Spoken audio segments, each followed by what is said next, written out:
I have a batch of bacon jerky that just finished in here. I'm pretty sure they're all done, nice and chewy. So I'm gonna pull these out, and then I have my thinly sliced round roasts that I showed you that I got at the restaurant supply store a while back. And they're defrosting. And so once those are done defrosting, I will be able to make the jerky for my husband. I had several people ask to see that done. So I'm going to show you that in this video. But I'm going to move these bacon jerkies to a not parchment paper, a paper towel lined plate so that they can just get the excess grease off. What do you think of that? Delicious. You like jerky bacon now?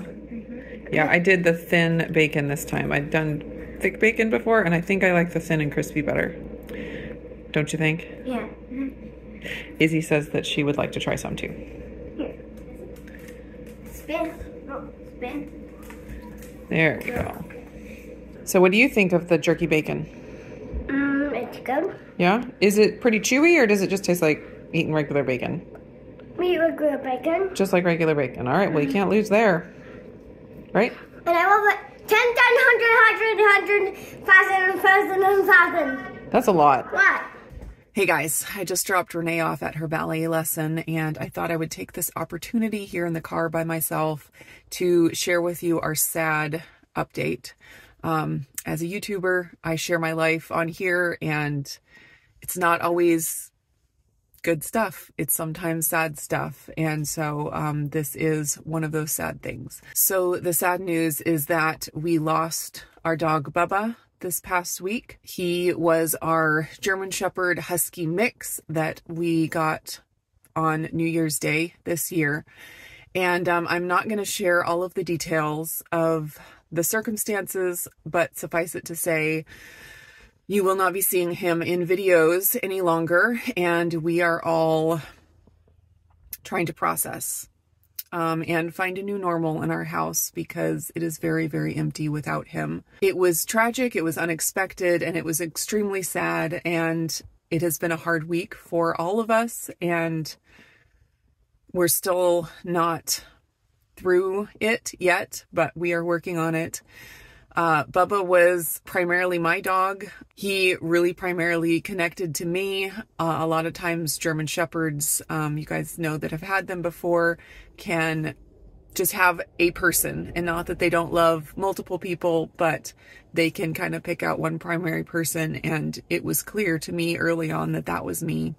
And he was my shadow. He followed me. I couldn't just stand up from a chair without him jumping up and being ready for whatever it was that I was going to direct for us to do next. Like everything that he did, it was what we did. So I am reminded of it every time I move from room to room alone, and it is going to take some adjustment and time to get used to this new normal around the farm.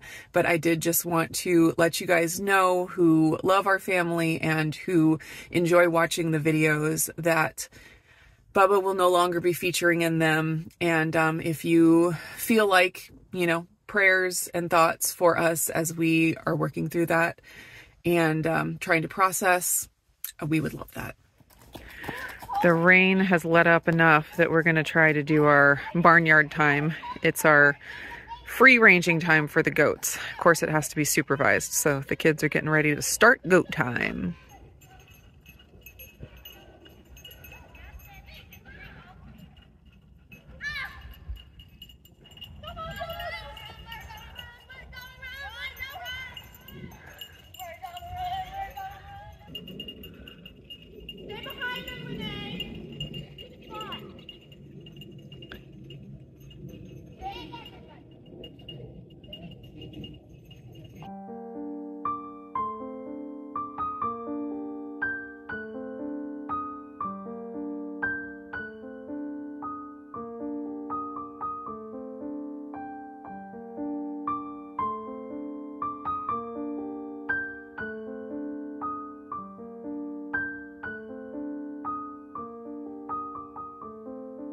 It is a little after 8 p.m. and I'm about done for the night, but I really wanted to get this jerky meat marinating, and I'm just gonna let it marinate overnight.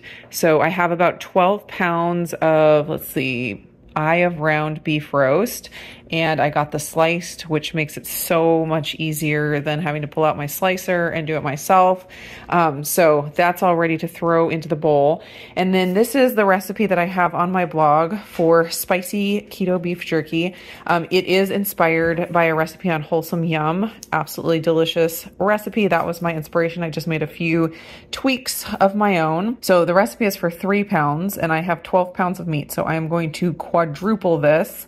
I'm going to go ahead and just get the marinade all mixed up in my bowl, and then I'm going to throw the meat in, get it all mixed around, cover it, and put it in the fridge for the night. I'm going to be using coconut aminos, but if you want to have the lowest carb count, you can use soy sauce instead, because coconut aminos, they're soy-free, which is great. A lot of people are sensitive to soy, but they do have some coconut sugar in there.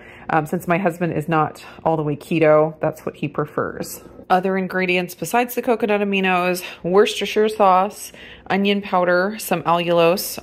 Got enough, actual sugar from this, so we'll keep the total sugar down with using some allulose, some smoked salt, crushed red pepper flakes, black pepper, and garlic, granulated garlic.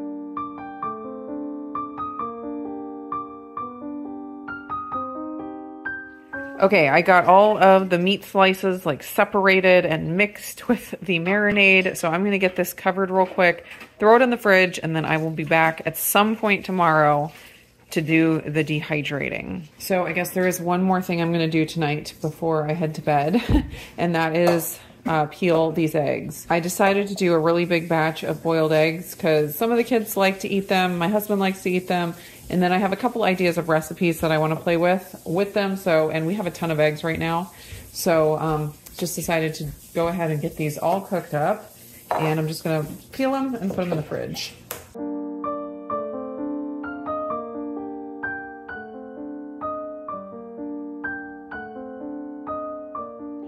What you coloring, Levi? Something for Evie. And who's Evie? My friend. Your friend and your cousin? Yeah. And where are we going today? To her birthday. To her birthday party, and you're making a nice picture for her? Yeah. What's going to be on your picture? A tree and some grass. That sounds nice. It's the next morning now, and I'm going to go ahead and get all of my meat slices laid out on all of the trays. I have a pretty big dehydrator. It's a 10 tray, so I should be able to do a lot of this, although I expect I'll have to do 2 batches. But I'll get the first batch going before we head out to a birthday party. So we will come home to delicious smelling jerky. That's what it looks like after a night in the fridge. I'm gonna just mix it up one more time and then do the monotonous job of layering all of the slices.